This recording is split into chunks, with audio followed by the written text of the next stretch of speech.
On special occasions, universities present honorary degrees to individuals whose achievements are truly exemplary. Michael Eric Dyson exemplifies the type of scholar and activist who's been judged by the faculty to be deserving of such an honor from Prairie View A&M University. At this time, will James Palmer, Provost and Senior Vice President for Academic Affairs, please escort our honoree to the podium.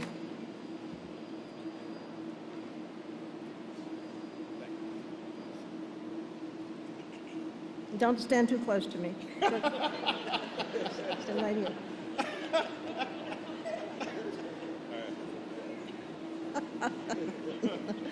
Erudite and amiable, you demonstrate amply through your scholarship and engagement with the public that the Academy can learn much from those whom it endeavors to serve.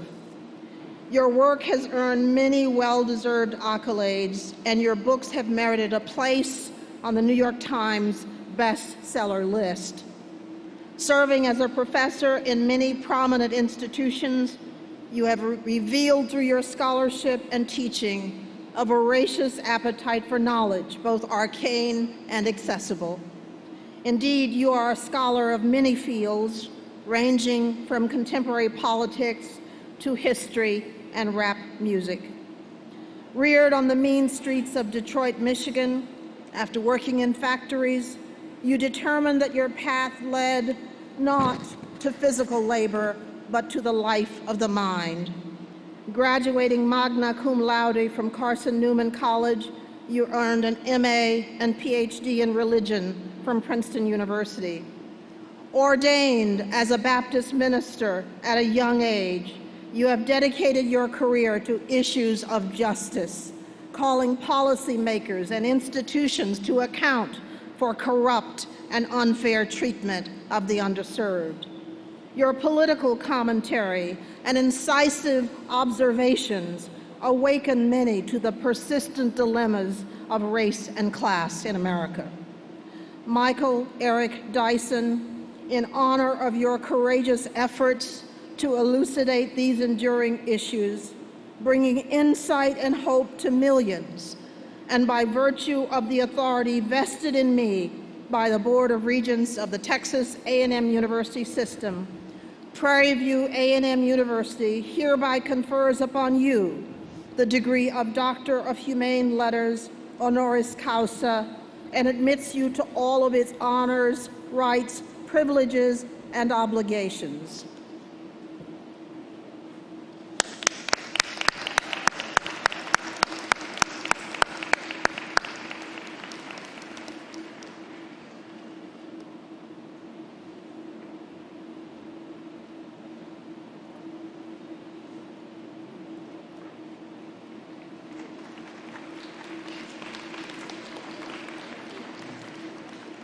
Thank you. I can't believe he gets a freebie like that, because if he had come to Prairie View, he never would have been able to get through our rigorous program here. Nevertheless, he is our commencement speaker today. Michael, I welcome you to the podium.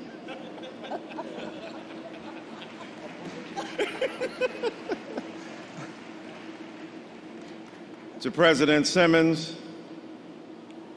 to the great provosts and other members of this distinguished administration, to Senator West, to the dignitaries, to all the incredible parents, ladies and gentlemen, boys and girls, and especially the graduates of the class of 2021.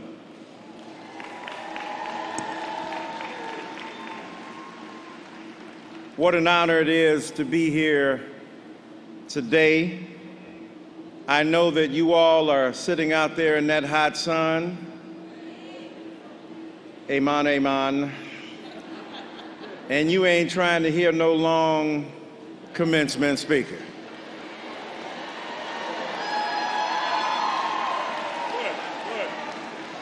Sorry to disappoint you. I'm a Baptist preacher. I'm used to speaking for about 4 hours. I'm going to cut y'all some slack today. I'm going to speak for 3 hours and 59 minutes. Now, I know your president has a reputation for humility. It is all illusion. You know, I was speaking to Chief Jemison, who brought me over, and he said, if there's any way you can take me back to Nashville with you to avoid this ongoing punishment, I would be grateful. I said, but Ruth Simmons is so humble. He said, yes, sir, she is to you, but she has us call her not only Ruth Simmons, but she has something in between. I said, well, what is that? Ruth, Her Highness, baddest woman in the game, wearing my chain better than Beyonce Simmons. Really? So I went to Lonnie Love last night and chatted with her. She said, yes, Ruth Simmons is an amazing woman, but she too has me call her Ruth, but with a twist. I said, well, what is that? She said she wants to be known as Cardi S. And then I must tell you, the president of Harvard called me because, as you know, your president is the commencement speaker at Harvard this year and class day at Princeton. I don't know how that happened. They were clearly desperate, but they got her. But the president of Harvard called me and I said, sir, how are you? He said, look, I know that you are an aficionado of hip hop, among other things. I said, yes, sir. He said, we're kind of concerned about President Simmons. I said, well, why is that? He said, because the title of her talk to us is, I'm a savage, classy, bougie, or ratchet. And she ends with her obsession on all things Houston. I said, well, that's good. You mean Archie Bell and the Drells? I said, I know she loves them. We not only sing, we dance as good as we walk. He said, no, sir, Bushwick Bill. I said, from the Ghetto Boys? We dropped double team on them, put those Fifth Ward Bs on them. She is a gangster president. Okay. Are you going to give a speech? As you can see, she is a gangster president.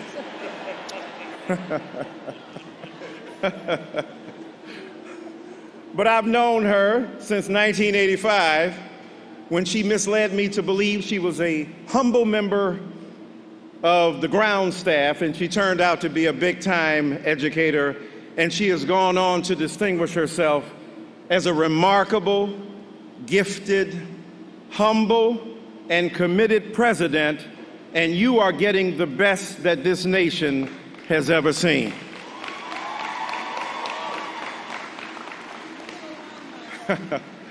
Now, I want to talk to you today under the subject Black-cination. Black-cination. Y'all know that's a what they call a portmanteau. That's what the highfalutin figures call it. Combination of two words, black and vaccination. Because you all have lived during one of the great pandemics. So the first Black-cination is against this pandemic. The physical virus that has besieged us globally, that has taken out millions of people around the globe and upwards of 600,000 people here in America, and black and brown people disproportionately dying from COVID-19. Why is that? Because of pre-existing conditions. Black people have high rates of heart disease, diabetes, of asthma, and of high blood pressure. And folks say, well, why don't black people take better care of themselves? If they had routine access to health care every day, that would be fine. But black people still use the emergency ward as health care maintenance in America. But not only pre-existing conditions, but underlying conditions.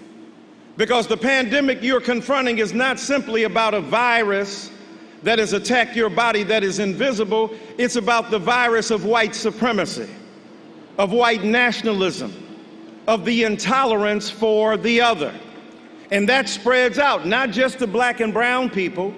We have seen Asian brothers and sisters viciously attacked and assaulted because the highest office in this land stood up every day when it had access to Twitter to excrete the feces of his moral depravity into a nation he turned into his psychic commode.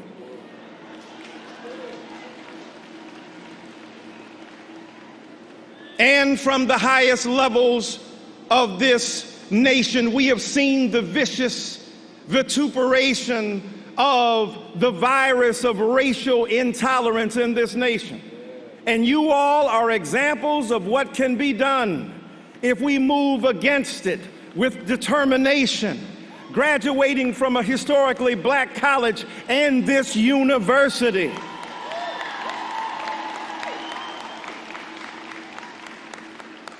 White supremacy is real. White supremacy has to be resisted. And you are the very examples of the high intelligence, the pedigree of intellectual achievement and attainment, cerebral acuity, all the stuff you learn to fight back. But not only the pandemic, a blacks-a-nation against a pandemic, you have to have a blacks-a-nation against the narrow pedagogy that Texas and Florida and Georgia have put forth.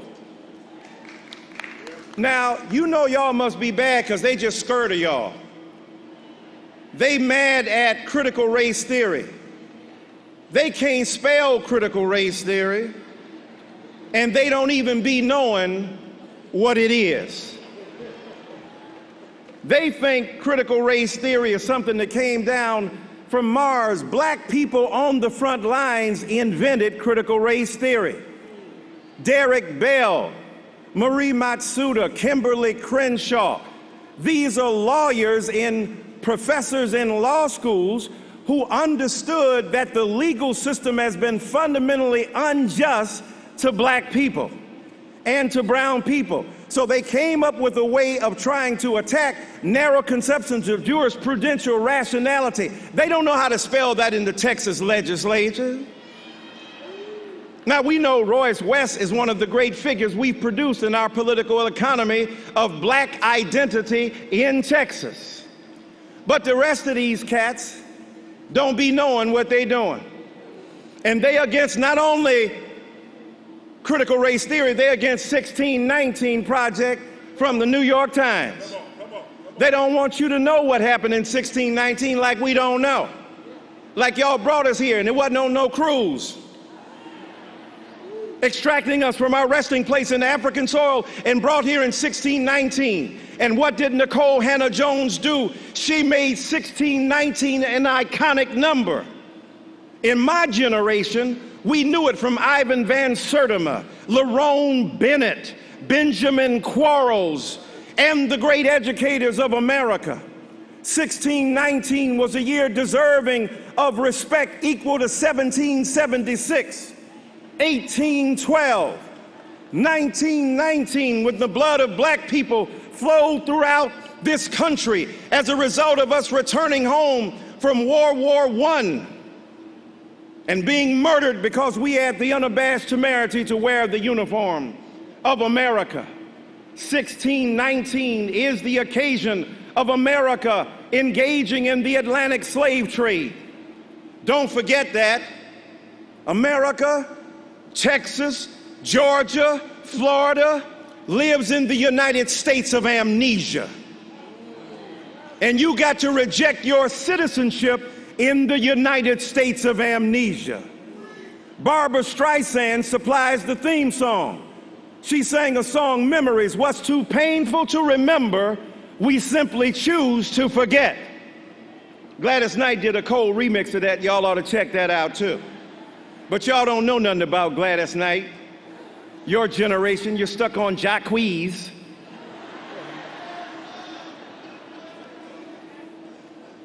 But I tell you, the pedagogy not only is against white supremacy, it's also against cancel culture.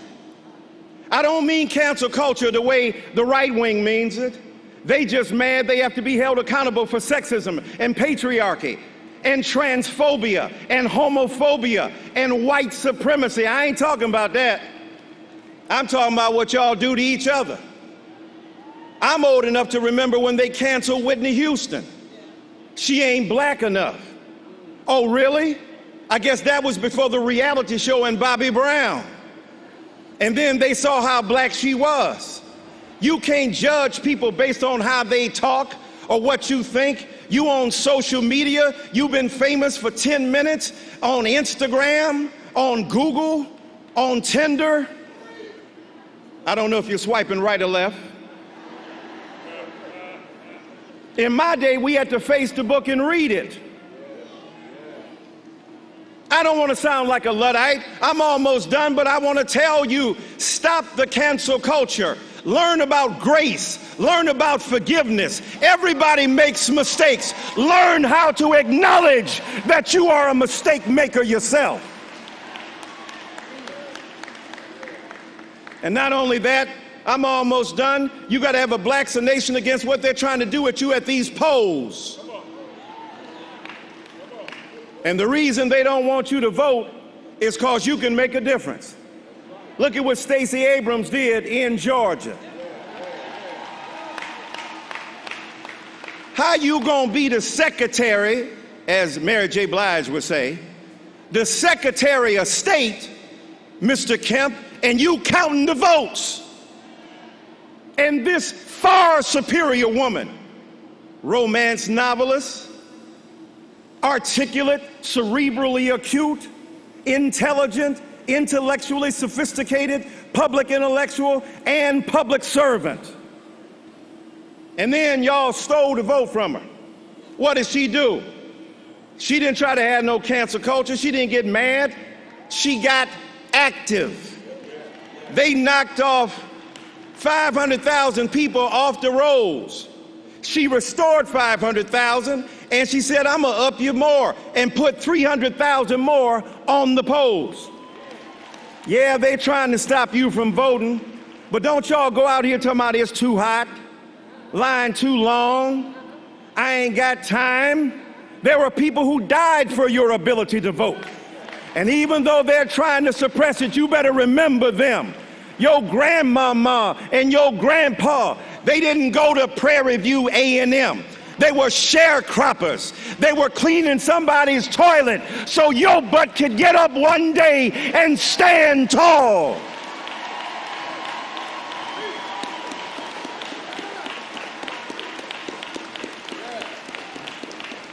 And then before I take my seat, you got to have a vaccination against patriarchy. And I say that as I take my seat. You got a woman sitting here, the greatest figure in higher education and in American education that a black community has ever produced. And I mean ever. Mary McLeod Bethune was great. Clifford Warden, check him out, was great. Benjamin Elijah Mays was great. But here's a woman, one of 12 children, daughter of a sharecropper, out in Grapeland, Texas. Population right now about 1,400. First black person and woman to be president of an Ivy League school. And then first black woman president of an all-women's school.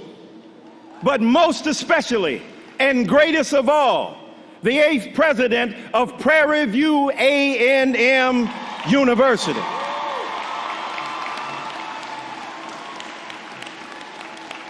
Now you gonna hate on her because of her gender?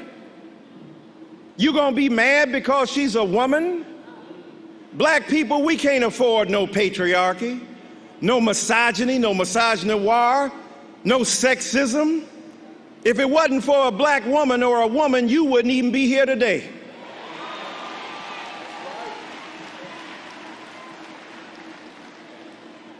And see, that's extremely important. I wrote a book called Why I Love Black Women. And of course I included your president in that book.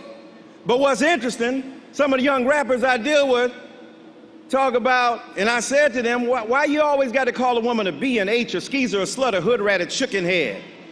Shorty, and she's taller than you. We ain't talking about all women, just the women we know. First of all, learn some other women. Secondly, learn more about the women you know, because you lying about who they are. I ain't dogging brothers. I'm a black man myself. I love the brothers, but we can't be hating on women. We can't afford patriarchy. We got to be vaccinated against that. And in my generation, I don't know about y'all. Y'all got, I don't know what you doing. First of all, I can't even understand the hip hop anyway with the mumble rap. I come from a generation where we understood every word, standing by the speaker. Suddenly I had a fever. Wasn't me or either summer madness. Because I just can't stand around, so I get closer around. The closer I get, the better it sounds. My mind starts to activate. Rhymes collaborate. Because when I heard the beat, I just had to make something from the top of my head. So I fell into the groove of the wax and I said, how can I move the crowd? First of all, ain't no mistakes allowed.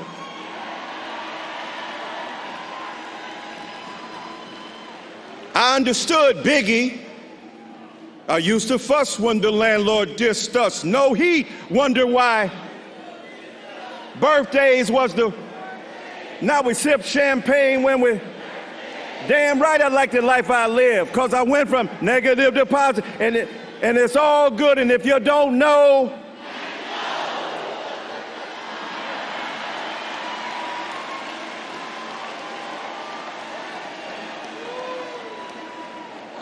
now they're going, every time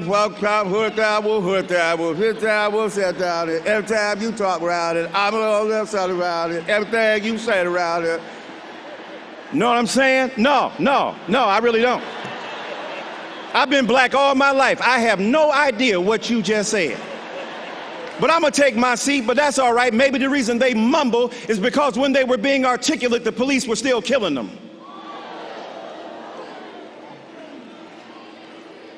Maybe they mumble because they wanted to obscure the truth they wanted to give. That's why they call themselves Little Uzi Vert, Lil Durk, Da Baby, Lil Baby, my baby mama baby.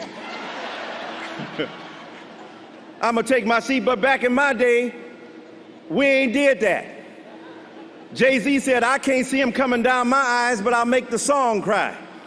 We celebrated the women, even if they hurt us and left us. She turned us crazy. We didn't mind. Sunshine, blue skies, please go away. My girls found another and gone away. With her went my future. My life is filled with gloom, but day after day, I stay locked up in my room. I know to you, it might sound strange, but I wish it would rain. Y'all don't know nothing about that. The girl made us crazy. Have you seen her? Tell me, have you seen her?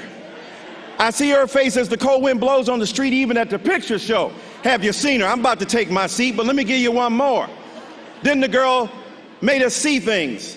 Today I saw somebody who looked just like you. She walked like you do. I thought it was you. As she turned the corner, I called out your name, Shanae. I felt so ashamed that it wasn't you.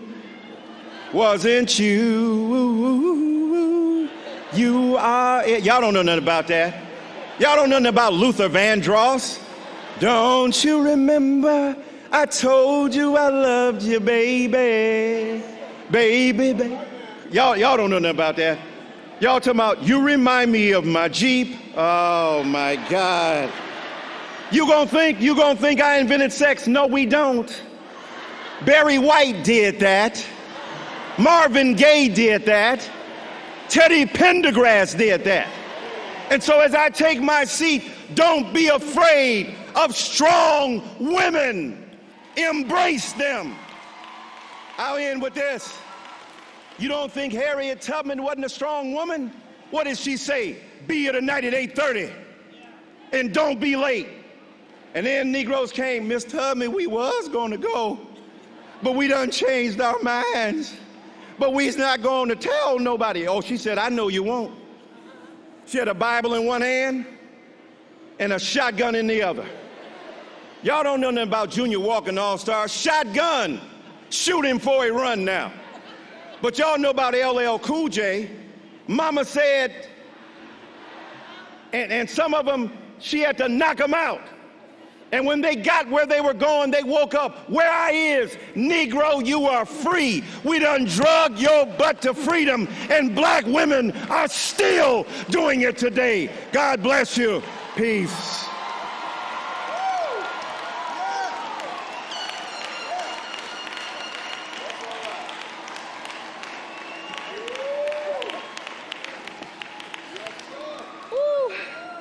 Thank you, Michael. And thank you. All of you know that we have given you a copy of Michael's book. And I want you to thank him, too, for honoring our own Sandra Bland in that book. He has a beautiful piece in it, lifting up our alum, Sandra Bland. A copy of that book is being given to every one of you today as a memento of this ceremony.